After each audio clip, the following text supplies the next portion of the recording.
perfect. Baruch atah Adonai, Eloheinu melech hakol, ni'emet v'ro. Amen.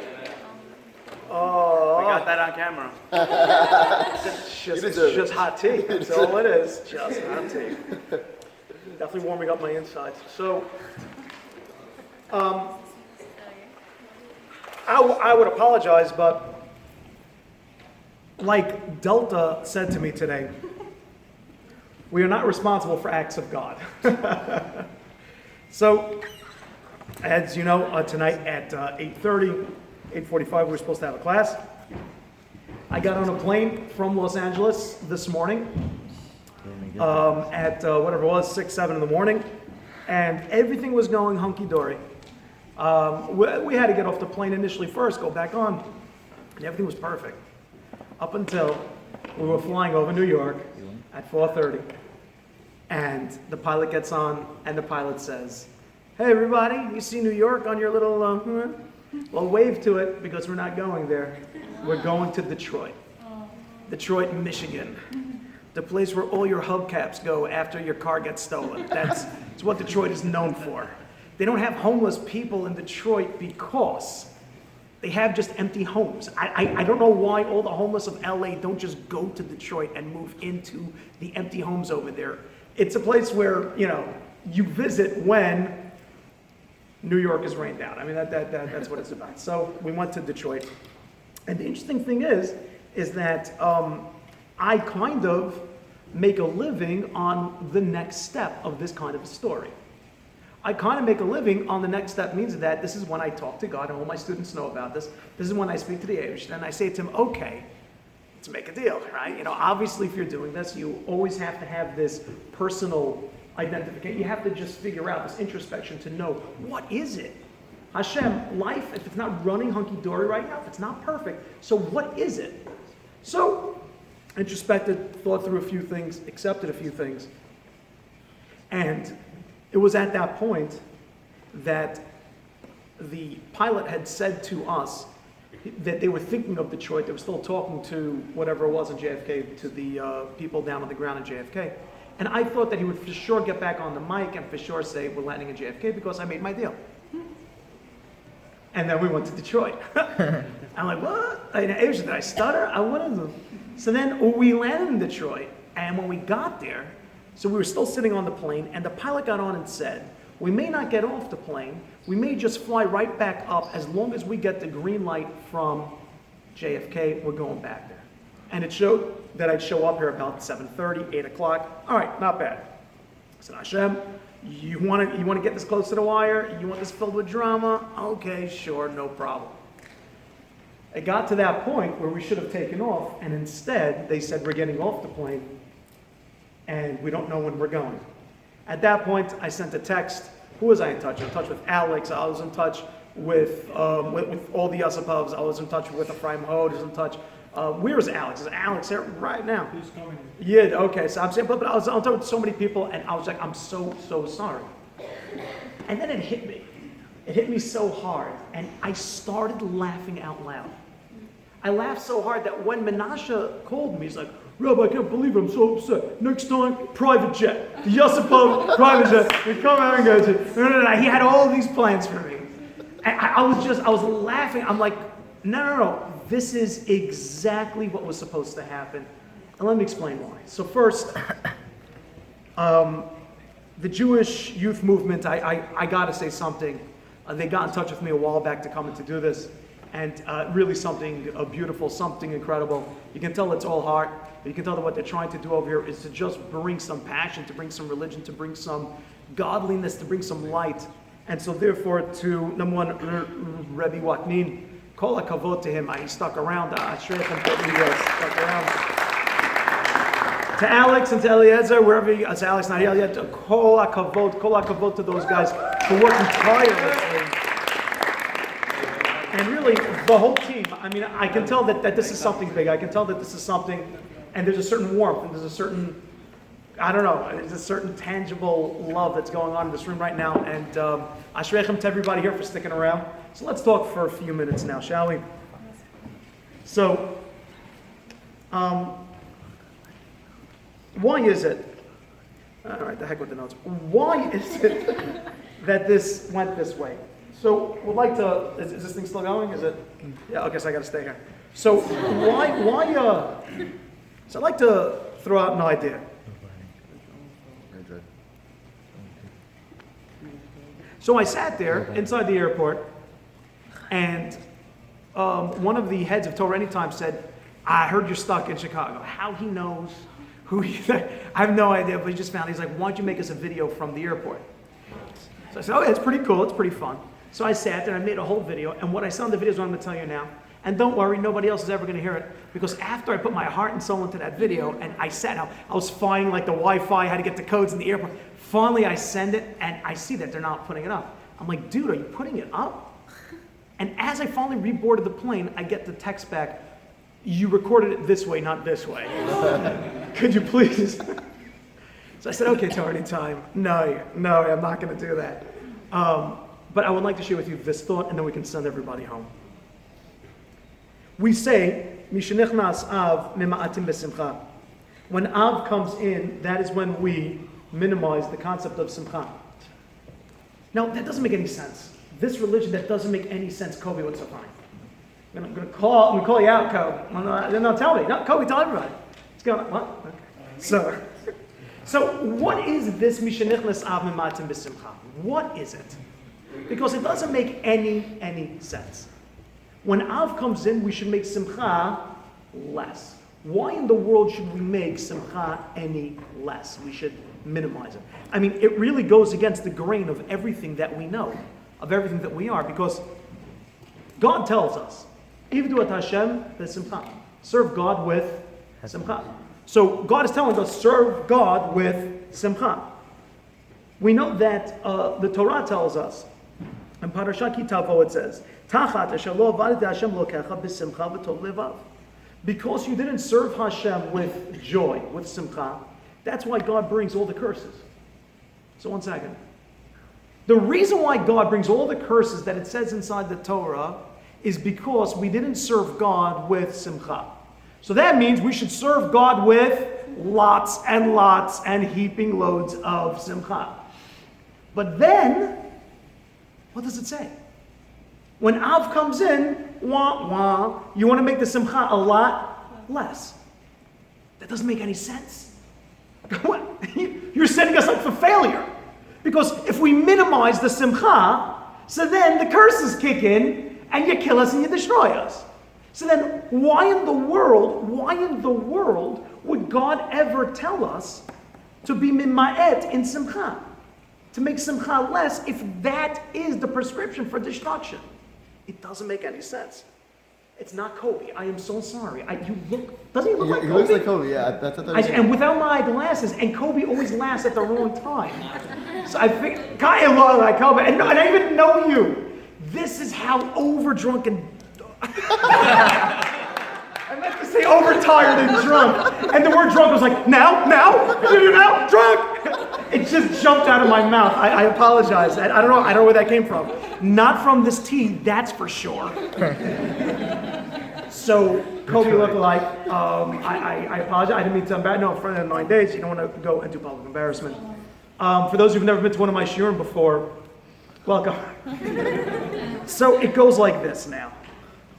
Why in the world would God say to us, be mima'et in simcha, if the thing that destroys us is when we don't have simcha? I think it's a pretty good question. So, we have to explore simcha for a few minutes. So what do we know? Mishenichnas Av, mima'atim b'simcha. What happens when Adar comes in? Shenichnas Adar, marbit b'simcha. So now, there's a definite correlation, connection between the two, because they go literally one after the other inside the Mishnah. When Adar comes in, we increase Simcha. When Av comes in, we decrease Simcha. What's the connection? So, this is quite interesting. By Adar, where was God? Nowhere. You couldn't find him. By Purim, the very famous concept of Purim is God went away. God was hiding. They didn't see him. If you read through the whole Megillah, you don't see the name of God even one time. And if you go through the story of Megillah, you'll be hard-pressed to try to find anything about God. It seems like natural occurrences. Ultimately, though, it wasn't. At the end of it, what did the Jews realize? What did the Jews have? What is the Orah? Well, Mishnah, the Gemara tells us the Torah. But the Orah was that light, that Torah Sheba'al Peh, that Torah of seeing that there's a God involved. Now, what led them to see that there was a God involved? What was it? Because at the last minute, when the Jews were about to be destroyed, what took place?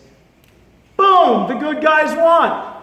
Woo! Right at the last second, the big 50 amah tall tree that Haman was going to hang Mordechai on, Haman got hung on. And all the bad people, the anti-Semites, were going to kill out all the Jews. The Jews were able to go and fight them and kill them all. And they got to see, holy Moshe, it's all God working behind the scenes. This is amazing.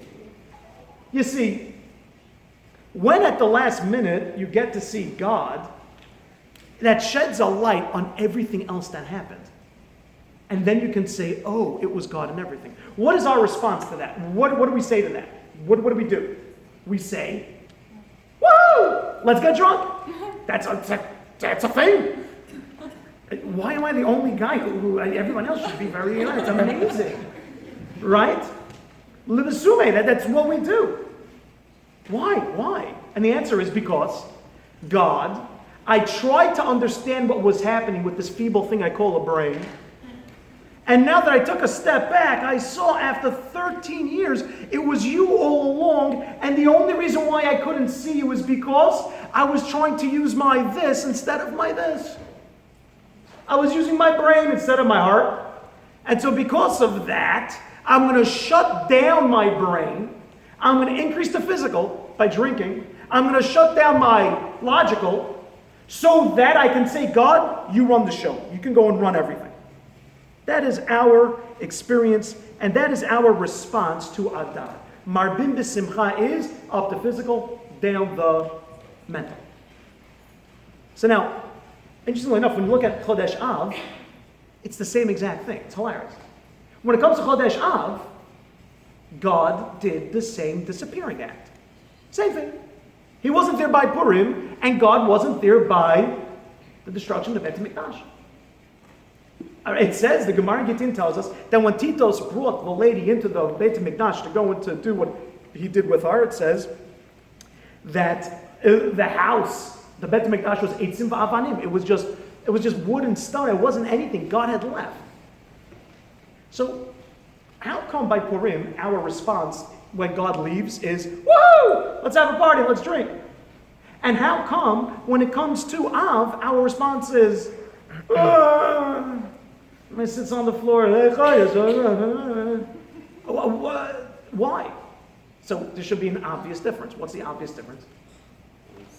Yeah, at the end of Chodesh Av, we all know the answer. At the end of Chodesh Av, the good guys didn't win. At the end of this story, the good guys just don't win. God doesn't come in time and save the day. Superman just wasn't in time. I can imagine, as the Jews were being exiled out of the first Beit HaMikdash, the second Beit HaMikdash, the parents were saying to their kids, any minute, I'm telling you, any minute, Hashem, any minute, He's going to turn this around. Some fire is going to come from Shemayim. Any minute, something has to happen. And when it didn't, we wonder, where were you, Hashem? Where were you? We were being killed. Your house got destroyed. Where were you? And that hurts. And our response to that is completely the opposite of Adar. Our response to that is flip it. Our response to that is, instead of increasing the physical enjoyment, we decrease it. And instead of shutting down the mind, we have to increase our insight into finding where were you. God, where were you today? This place, Baruch Hashem, had so many people here. So many people travel from so far. We were saying Tehillim on the chat. I get it. Where were you? So I'd like to tell you the beauty of the Simcha of Chodesh Av. Because we are not mima'et. We don't minimize Simcha ever. That's not it. It's a different outlook. And I just want to give you this one thought and we'll be done. Do you know who was the first person really in history to go through this? To say, where were you? Yaakov Avinu. There's poor Yaakov Avinu. The Shvatim all come back and they have the torn up cloak of his dear son Yosef. They dipped it in blood for good measure. And they said to Yaakov Avinu, Taraf Yosef. That's it. He got torn up. He's done. He's finished. Yaakov Avinu cried so much, he was inconsolable. You couldn't get him to be happy. So much so that the Shekhinah left him for 22 years. His joy was gone. Now, why was his joy gone? So some say because when somebody's alive, so you can't ever be comforted. But let's go a little bit deeper. Yaakov Avinu couldn't be comforted because in order for Mashiach to come, you need to have all of the Shvatim together. If one Shevet is missing, then all the purpose of this world is done with. Yaakov Avinu was crying, saying there's no Mashiach that could possibly come. The Midrash tells us that right when he found out that Yosef was alive, and right when the Shekhinah came back to Yaakov, Yaakov got a message, and this was it. While you were sitting and crying over Yosef, I was busy making him the second in command in Egypt. While you were crying on the floor, I was busy behind the scenes building the Geulah. What, you didn't see the answer? You don't think that Yaakov Avinu prayed every way from this way to Tuesday? You don't think Yaakov Avinu made deals with God? You don't think that of all people, Yaakov Avinu's face is the fourth side of the throne of God Almighty? You don't think he has some kind of connections up in heaven? That he was trying to pull some strings every which way, and every single time he had an answer was no? He's like, what is happening? What is this? How could this be? Why don't you answer me? Where are you? Where are you? For 22 years, where are you? And God said, I was busy building up the Geulah while you were crying on the floor. Now, it's not God's type to go and chastise and make Yaakov feel small. God wasn't yelling at Yaakov. God was giving Yaakov the secret. There are certain times where you ask God for stuff, and if you pray hard enough, so then your prayers get answered because you looked into yourself and you changed yourself. And that's Purim. You get to see the light. And then there are other times that God says, I made you pray, I made you cry. Not because your tefillah was needed to change anything.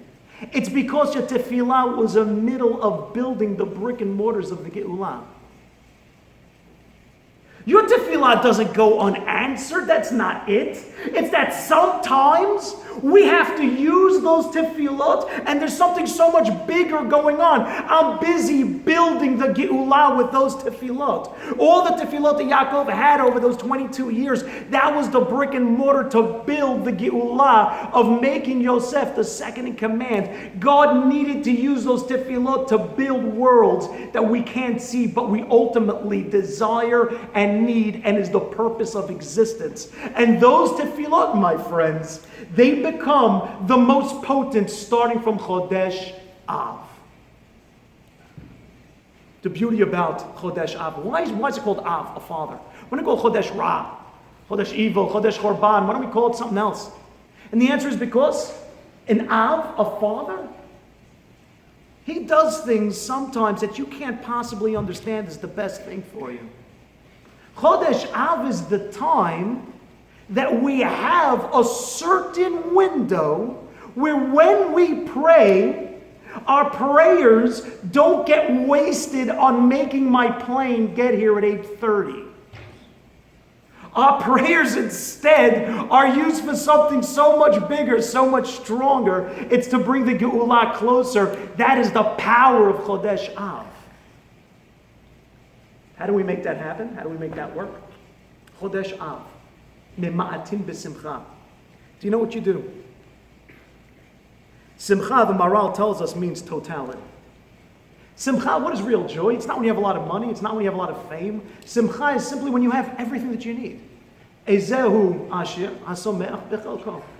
Somebody who is just happy with what he has. It means like on Shabbat when you sit and you have your wife and your kids all sitting around you. And you're like, wow, there's nothing else in the world that I need at this moment. It's perfect. When you recognize that everything in life is just there for you, that is Simcha. That's totality of life. When Av comes in, we are mima'et b'simcha. You know what that means? It's not that we make our joy less. No, never. Ivdu et Hashem b'simcha all day, all day. You never stop that. What that means is that God is saying to us, in these days, I'm lacking in my totality. I'm lacking in my relationship with all of you. I had a Beit Mikdash that we were like this. We were connected. We were strong. We were one. We were together. And ever since that got destroyed, I don't have that relationship with you anymore. I'm lacking in my totality, God is saying. And therefore, during these 9 days, we have to do things that make us lack in our totality too. Think about it. What can't you do in the 9 days? Can't eat meat, can't drink wine, can't listen to music. For Shua Shachalbo, you can't do laundry, can't take showers for pleasure. What are these things? What's the common denominator of all these things? One thing. Each one of those things is something where you don't need it. It's not survival. But it's the thing that makes life perfect for a moment. When you have a nice fat steak with some delicious wine, at that moment, you're just like, oh my gosh, life is perfect. You're not allowed to feel that in the 9 days. When you listen to a song and you can literally shut out the rest of the world and you plow your mind into the music and that's it, you just blast it inside your car, it's like, boom, and it's just amazing and life is perfect, there's no worries at that moment, you can't feel that in the 9 days. Ephraim will tell you, when you put on a brand new suit and you suit up and you just look amazing and you're just like, at this moment, it's perfect. You can't feel that in the 9 days. Why not? Because if God is lacking in totality, then you have to feel that. You have to have that relationship with Hashem. He's lacking in His totality. We can't feel totality either. Why not? Because when you don't feel that totality, for that moment, you're going to stop and say to yourself, why am I holding back from feeling simcha, from feeling totality? Oh, that's right. I'm not blasting the music in my car right now because God is lacking in His relationship with me. He doesn't have totality, so I'm not going to have totality. Gemara Brachot says that God cries out 3 times a day. He roars like a lion. I wish the Beit HaMikdash was not destroyed. I wish I can get this back. And so therefore we have to feel that. And if somebody doesn't, if somebody just says, nah, I'm just going to turn up the music, I'm just going to go and life is perfect, life is full, life is perfect without God, then you're missing the magic of the 9 days. Because when you're lacking in that totality, and then you say, God, I'm doing this because I'm missing you. Boom! That is the prayer that goes and builds Geulah. We don't waste it on getting to places on time. That is the prayer that puts another brick in the Beit HaMikdash. That's the way we relate to God in these days. You know, Hashem relates to us in different ways over the year. On Sukkot we have Simcha. On Purim we drink. On Rosh Hashanah, Yom Kippur, we get judged. That's a different relationship. What is the relationship now? I don't know if you've ever had a friend or a relative who lost a loved one who passed away. Somebody really close. And when you showed up to the house to pay your respects, when that friend or that relative saw you, on sight, they just started crying and ran up to you and hugged you and wouldn't let go. And you hugged back. And no words, just that moment. And you cried with each other. Years from now, you wouldn't trade anything for that moment. Because that's when you related to another human being in a way that only comes maybe a few times in life, to have such a deep connection. That deep connection with God to relate to him in his time of sorrow, when he's sitting on the floor and crying, when we can go over and hug God and say to him, I feel your loss and I just want to cry with you. That is these days now. But if somebody should go and ignore these days, so then you're saying, I don't want to relate in this kind of way. Imagine if your friend was waiting for you to show up to the house, but you never did. And you missed that opportunity to relate, to connect. Imagine if you allowed it to slip through your fingers. When you get into your car and you drive home, the music's going to turn on automatically because you have Apple Play in your car. So the second you sit down, it's just going to start playing. That's just the way that it goes. And you're going to have a choice at that moment. Either I can plow into what's real, either I can have a relation with God at this moment and say to him, I'm keeping off my music and I'm going to lack, and in that lacking, I'm going to feel you. I'm going to feel your lack in relationship also, Hashem. That's what I'm going to do right now. And then you throw up a prayer. And you say to him, I don't want to be here anymore. I don't want to lack in this anymore. In these days of Chodesh Av, our prayers have so much more power. It's not a question of where were you. It's simply seeing that God is doing something greater in the dark than he could do in the light. One more time. It's seeing that God is doing something greater in the dark than he's allowed to do in the light. He's building our Beit HaMikdash in the dark. And he's using our prayers as brick and mortar. I'm thrilled that instead of God using our prayers today to bring me in on time, instead he demanded of us greatness. Instead he said, or I can bring in Rabbi Bensoussan at 11:15 at night. I can test him and see, will he come and do this? I can test the people in the room and see, will they stick around for a little more Torah? And my God, b'schutchem, what Hashem is building right now in the dark. I will tell you, I can't imagine a God in this world who hasn't just built up another significant part of the Beit HaMikdash because of everybody here. Ashreichem. And let it be that we all take advantage of these next few days when you're going to be challenged with something of the 9 days. And you can either say, I'm going to turn up this music, I'm going to eat the meat, or I'm going to go and whatever it is, the shower, whatever it may be. Or you stop yourself and for your first time in your life, you use your God-given right to feel beyond your selfishness, feel beyond your comfort zone, feel beyond your smallness, and be big. And say, I'm going to do something big. That's right, not listening to your music is big. And say, I'm doing this for you, and have a moment. That is Simcha. That is the Simcha of the moment of Av. That's full on Simcha. Like the Hasidic rabbis tell us, there is no greater whole heart than a broken one. When you show God your broken heart, when you come out to Hashem and you say to him, I'm coming with something big over here, you're going to be thrilled.